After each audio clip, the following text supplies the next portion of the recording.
US Nigeria security breakthrough, rescuing 100 Catholic kids, crushing terror, and a united front against hate. Hope for Africa. Imagine this. Gunmen storm a quiet Catholic school in the heart of Nigeria. Screams echo as over 300 children, innocent faces, dreams of tomorrow, are dragged into the night. Weeks pass in agony for their families. The world watches in horror. Then a breakthrough. 100 of those precious lives are returned home, not by luck, not by coincidence, but by the grit of a government rising to the challenge. But this isn't just a rescue story, it's the spark of something bigger. On December 8th, 2025, a US congressional delegation sits down with Nigeria's National Security Advisor, Nuhu Ribadu, in Abuja. On the table, concrete plans to dismantle terrorist networks in the northeast, halt the brutal killings of Christians in the Middle Belt, and forge a joint task force that could reshape the security architecture of West Africa. From the ashes of despair, a partnership rises. This is Afri Facts, where we uncover the raw truth of Africa's triumphs and trials. And today, we dive deep into the US Nigeria Security Pact, its origins, its victories, and the enormous stakes for Nigerians fighting for peace, for Americans seeking allies against global terror, for Africa itself searching for unity in the storm. Welcome back to Afri Facts, the channel dedicated to amplifying Africa's untold stories of resilience, innovation, and unbreakable spirit. Whether you're tuning in from Lagos, Abuja, New York, or London, this one is for you. On December 8th, 2025, US Congressman Riley Moore, a proud father and Roman Catholic from West Virginia, posted a heartfelt statement thanking Nuhu Ribadu for what he called a productive and positive conversation. And he meant every syllable. This wasn't diplomacy for show. This was real talk. Strategies to obliterate Boko Haram and ISWAP in the northeast, to end the targeted violence against Christians in the Middle Belt, and to build a cooperative security framework that saves lives on both continents. Woven into all of this was gratitude for something monumental: the daring rescue of 100 Catholic schoolchildren in Niger State, a dramatic operation executed under President Bola Ahmed Tinubu's emergency security declaration. A declaration that many doubted, but one that proved its steel. But let's be honest, this is progress, not perfection. Nigeria's security crisis remains vast. Thousands dead in 2025 alone. Banditry, jihadist insurgencies, inter-ethnic conflict, the fire is still burning. Yet here stands a flicker of hope. A structured US-Nigeria joint task force, real-time intelligence sharing, and a renewed mutual commitment to peace. For Nigerians, this means safer schools, thriving farms, and nights without fear. For Americans, this means stopping terrorism at the source and safeguarding religious freedom abroad. For Africa, it means stability that slows migration, reduces extremist expansion, and restores hope. Now let's step into the story. December morning in Abuja. Into the National Security Advisor's office walks a powerhouse US congressional delegation. Mario Diaz-Balart, Norma Torres, Scott Franklin, Juan Ciscomani, and the man of the hour, Riley Moore. With them, US Ambassador Richard Mills. Across the table sits Nuhu Ribadu, former EFCC chairman, corruption hunter, and now the spear tip of Nigeria's fight against terror. This meeting follows high-level talks in Washington weeks prior. Now the seeds planted in DC are sprouting on Nigerian soil. What follows is hours of candid dialogue on counter-terrorism, regional stability, and a strategic security partnership capable of flooding Nigeria with advanced intelligence, technology, and training. Congressman Moore summarized it with clarity: concrete steps and actions discussed at length that, if fully executed, will enhance security across the country for all Nigerians.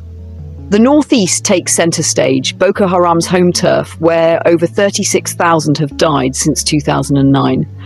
ISWAP, the Islamic State's West African branch, isn't just a Nigerian problem. It's a global danger with tentacles stretching toward ISIS's remnants. But the emotional heart of the meeting? The Middle Belt. Benue, Plateau, Kaduna, Nasarawa, this lush region has become the epicenter of Christian killings, village burnings, and resource wars intensified by climate change and ethnic tension. Open Doors ranks Nigeria 6th globally for Christian persecution in 2025, with over 7,000 lives lost this year alone. Congressman Moore didn't sugarcoat it. Stop the killing of Christians, a specific concern for the president and myself. That president is Donald Trump, who recently redesignated Nigeria as a country of particular concern for religious freedom violations. This visit is validation for plateau farmers whose villages burn while help arrives too late, for Benue families still burying loved ones, for Christian communities wiped out in Kaduna. For Americans watching, it's a reminder that Nigeria is not a charity case. It is a strategic partner fighting the same extremists plotting attacks beyond Africa. This delegation wasn't sightseeing. They pressed for answers, pledged support, and celebrated the formation of a joint task force, a potential game changer. But before we go deeper into that, let's revisit the rescue that electrified the world. November 21st, 2025, Papiri Community, Niger State. St. Mary's Catholic School is winding down for the day. Then chaos erupts. Gunmen, likely bandits with jihadist ties, swarm the school. Over 300 students and teachers are dragged away. It mirrors Chibok. It mirrors Bethel Baptist. It mirrors the nightmares of thousands of Nigerian parents who have watched their children disappear into the forest. Families cry. Priests hold vigils. Global headlines scream. Under President Tinubu's emergency security declaration, the government refuses to negotiate ransom. Instead, security forces mobilize. On December 7th, the breakthrough arrives. In a forest hideout 50 kilometers away, Nigerian forces storm the camp. Backed perhaps by US surveillance and local intelligence, the raid is swift and surgical. Bullets fly, dozens of terrorists scatter, and then 100 children are freed, alive, malnourished, terrified, but alive. They cling to soldiers as they are escorted to safety. Some cry, some whisper prayers. One boy says the soldiers came like angels. This is the good news, Congressman Riley Moore praised. This is the spark that fueled new urgency in the Abuja meeting. But the heartbreak remains. 153 students and 12 teachers are still missing. The fight is not over, and now we come to the heart of the future, the US Nigeria Joint Task Force. This isn't paper, this is action. Real-time intelligence sharing, drone surveillance, counter-IED training, joint patrols near the Lake Chad Basin, rapid response operations against bandits, financial tracking to cut off terror funding. Already it has produced victories, including a November raid in Borno that captured 15 Boko Haram commanders and seized $2 million in crypto tied to ISIS networks. For Nigerians, this means fewer attacks on highways, safer farms, and actual prevention instead of reaction. For Americans, it means stopping terror before it crosses oceans.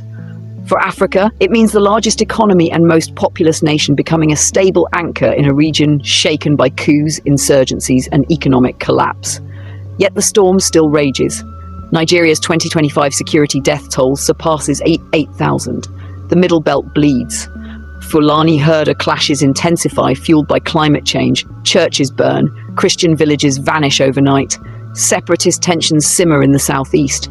Oil theft siphons billions in the Niger Delta. Migration surges, the economy suffers, but amidst the chaos, glimmers of hope emerge. Drone strikes dismantling militant cells, youth amnesty programs, and community policing successes. And now with this new partnership, the possibility of real change comes more tangible than ever.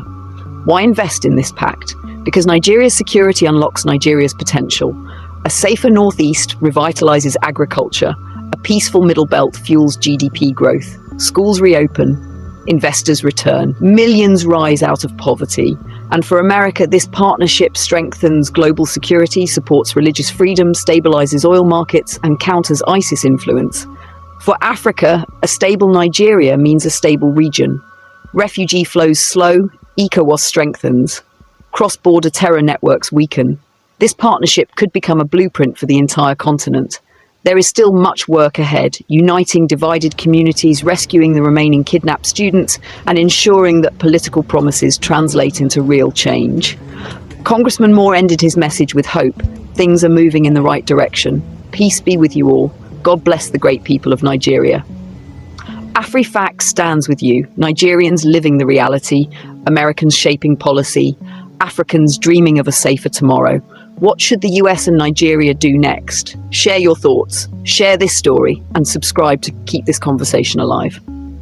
This is Afri Facts, facts that fuel futures peace. God bless Nigeria, America, and Africa.